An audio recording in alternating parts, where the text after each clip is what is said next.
Hello, hello. Happy Friday. Welcome to day 4 of, today's December 4th, Welcome to day 4 of my little, hi,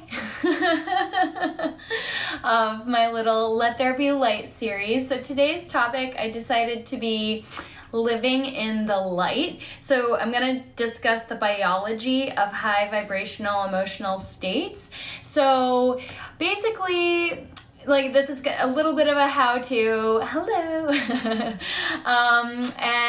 But it's also going to discuss what do we actually mean by living in the light, but also how to do that. So basically, emotionals carry with them chemical feedback. Emotions create chemicals in the body. So our thoughts feed into our emotions, and our emotions create feeling states via biochemical pathways. So it's literally going down into the biology of our body. So these chemicals send signals to our genes that impact gene expression. So they can say to a gene, okay, turn on now or turn off. So the chemicals impact our biology at the level of our DNA, at the level of our genes. And so then genes code for proteins. So gene expression basically is impacting how the proteins are created in our body, and proteins are literally the building blocks of life. So we have proteins involved in chemical reactions, we have proteins involved in our immune system and our digestion. They're literally building blocks of our bones and our muscles. So literally proteins make up life. So if we kind of circle back, emotions impact gene expression. Gene expression controls the protein production in our body. So if we come full circle, emotions literally impact the protein construction in our body. So it is the expression of protein that is the expression of life. So it is the health of our body. It's vitality in every sense of the word. So if we really take a big picture perspective here, emotions and our feeling state literally are our life. This is where our energy goes, our energy flows. There's that level, but it literally impacts our biology. So it's really quite fascinating when you start to boil it down and start to put the pieces together. But it's actually quite profound when you start to understand the nuances of emotions impacting our physiology at a biochemical level, and that literally impacts our health and vitality. So it all connects, it all comes together. So living in the light basically is this idea of living in these higher vibrational, higher frequency emotional states, so that when we are in these states more often, our bodies are literally coding for better proteins, for growth and repair and for healing, rather than if we're in a state of stress, a constant state of chronic stress, which actually the vast majority of us in our society do, then we're literally coding for inflammation and disease.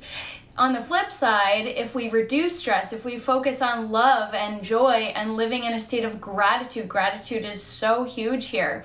I'll probably do an entire video on gratitude as well. But gratitude, love, joy, bliss, harmony, wholeness. Wholeness is actually the highest frequency emotional state. So if we're living in that state, imagine the incredible, beautiful, vital life that we would be living constantly. Our bodies would just be in a natural healing state, repairing all, just naturally healing. Think about it, when we get a cut, our bodies know exactly what to do to heal ourselves from that. And we have just become disconnected and separated from this idea that our bodies are quite miraculous, really, and that they know exactly what to do. They know exactly what is in our highest good, but we've been disconnected from our intuition. We've been disconnected from our inner knowing. So we don't trust that. We don't trust that sense of okay, you know, my body knows what to do. It's sending me these signals for a reason. It will repair itself if you give it the time and space to do so.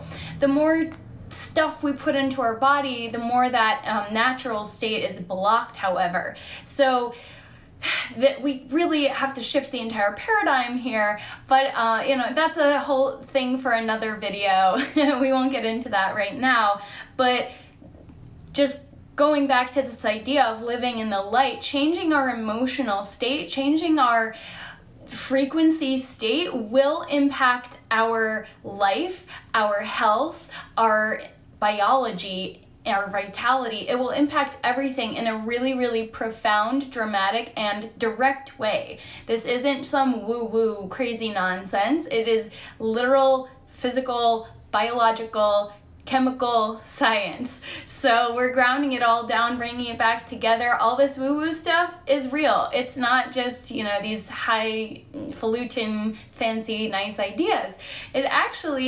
It literally changes our lives and it changes our biology. So it's really cool. I wrote a couple notes here, so just give me a second to make sure I actually addressed everything that I wanted to. So yeah, going like just the higher vibrational states, just to actually get clear on what they are. So gratitude is the threshold between the lower vibrational states and the higher vibrational states.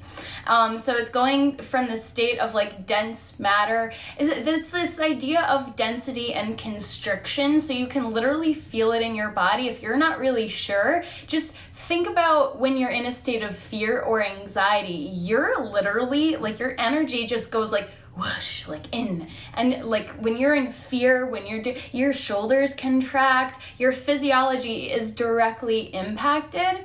So it's very tangible. You can literally feel it. You can see it in somebody else. So this is something that you can actually monitor for yourself. Like, how am I feeling right now? Am I like hunched over and contracted, or am I feeling expansive and joyful? And this is also getting into the idea of power posing. So if you want to change your state pretty instantly, you can just throw your arms up like a cheerleader, or like victory or whatever. You know, I was a cheerleader. It's super fun. But for real though, like they have done studies that, and even just sitting up straight in your chair, if you push your shoulders back and your chest out, this is a state of power, of you know, feeling in your power, not power over. There's a crucial distinction there, but because power over is still a lower state, but it is like will and power are still lower vibrational, but they are the highest of the lower vibrations, if that makes sense. So there's a scale. It's a literal scale. So gratitude is the threshold that brings us up into these light vibrations, into appreciation, joy, bliss, freedom, love. What else? Yeah, I think I covered all of them. And then wholeness is at the top. So this state of expansion, this state of abundance, you feel like everything is available to you, and you're in a state of trust and faith as well. So tapping into a sense of trust and faith, and knowing that everything will work out for you, even if you're kind of in the midst of the dark tunnel and you're not really clear on where that path is leading and what's gonna, you know, even if you can't see the light at the other end, you know that it's there, and so you keep going. But tapping into that trust and that faith, that will really help you to stay in this state of you know, these higher vibrational emotional frequency states. So gratitude is the key. I will do a whole other video on that because there's a lot to be said for it, but just to ground it down right now, gratitude is the threshold, and that's why a gratitude practice is so key and so powerful and helpful. I may have even mentioned this in another video already. I talk about gratitude a lot because it is powerful. So it's doing a simple gratitude practice, you know, 3 things that you're grateful for that day every evening, or in the morning, start your day that way. I like to end my meditation practices with a little kind of prayer / gratitude practice myself, but being in a state of gratitude it brings you into a state of appreciation, which brings you into a state of joy, which brings you into a state of love. So as you can see, it builds up on itself, and then ultimately wholeness is this sense of unity and oneness, and you are connected with everything. You are connected with source, you are connected with everyone and everything around you, nature, all of it. So it's the sense of feeling complete and connected, and you're a perfect expression of your truest self, and is kind of the way I like to look at it. So coming into wholeness is the ultimate goal. Wholeness might be a difficult concept to wrap your mind around if it's not something that you've really like thought about much before, but it is the ultimate goal, because it's this sense of I'm not alone, I'm connected to everything, and everything is complete and perfect as it is. So polarity and separation cease to exist. These ideas of like masculine and the feminine are unified in this state, but these ideas of good and bad and wrong versus right and love and hate, they all cease to exist basically. It's all bridged together, brought back together into a unified whole, and it becomes a more complete, a more full expression of the light at that point. So I kind of tapped into that a little bit, that idea, I think in my first video. So then at that point, in this state of wholeness, we are entering the realm of infinite possibilities. So this is where it's all leading, this idea of just being connected to everything, and think like instant manifestation and that kind of thing. So it's just magical and beautiful, and everything is wonderful when you're in that state. But it's a tangible thing. This is all, like, to ground it back down, it is biology, it is physiology, it is all of these things coming together to enable us to literally live and be in our highest potential, to reach our highest potential, which is for most of us beyond what we even believe is possible. So it's putting your faith and trust in these ideas of possibility, and being open to the fact that there could be, like, the realm of possibility is way beyond your comprehension. So it's staying open to ideas that we think are crazy, that maybe actually these things could possibly be true. So living in the light is living in the state of gratitude and appreciation and expectation of all is working out for us, and this idea that we are complete and whole as we are. I keep coming back to this idea of healing back to wholeness, but in truth, I believe that we are already whole. We just have to remember that. We have to release all the blocks to that. In our deepest core, we are whole. We are perfect as we are. We are perfect expressions of the light. But we have to unravel all of the trauma and the pain and the emotional wounds and the suffering that go back to before we can remember even, but also before we were even in this lifetime, in this body, in this incarnation, getting into epigenetics, inheriting stuff from our family line, and even our ancestral trauma going back to the caveman days. I mentioned that the other day as well. So we kind of have to unravel this. We have to do the work of looking at the shadows and releasing them and integrating them. So and basically we want to get into this state of heart coherence, because heart wisdom, we are whole, we just have to remember that. Yes, exactly. So heart wisdom is the ultimate source of wisdom. So it really does basically come back to coming back into ourselves, coming back into our sense of deep inner knowing, the truth of who we really are, and trusting our intuition. As I was getting into yesterday, we have to heal the lower energy centers, come back into our intuition so that we can rise up into our heart wisdom and then speak our truth and then be fully connected. So that's kind of how I envision it all working.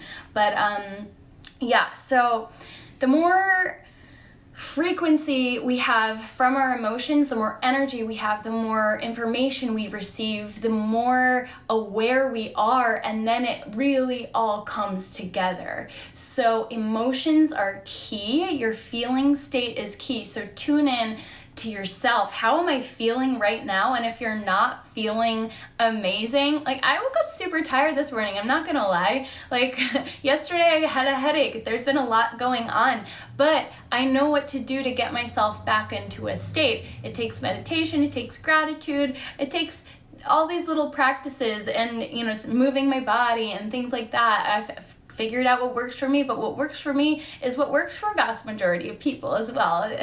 So these practices will help, but literally, like, just follow your joy. What lights you up? What brings you joy? Watch a comedy, laugh, connect with your loved ones, call up your best friend, do something that brings you joy, and also ground down in that gratitude practice. So sometimes you do just need to distract yourselves from the stress of life because there is so much craziness in the world right now. So sometimes distractions can be good, especially if it's a distraction that brings you joy. So just allow yourself to experience pleasure, allow yourself to experience joy. I think we've just gotten to this point of like, life is so serious that we forget that. Go back to being a child. Like, live in that childlike joy as much as possible.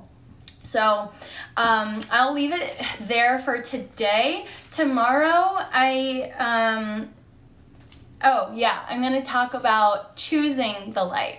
So I'll dive into that more tomorrow. But yeah, living in the light is one thing, but you know, it's an active choice that we have to make. So tomorrow I'm going to get into that as well. I'm sending you so much love and light, guys. Happy Friday. Have a beautiful weekend. I will be tuning in tomorrow myself, so I hope to see you there as well. And yes, onward and upward in love and light as always. Love you guys.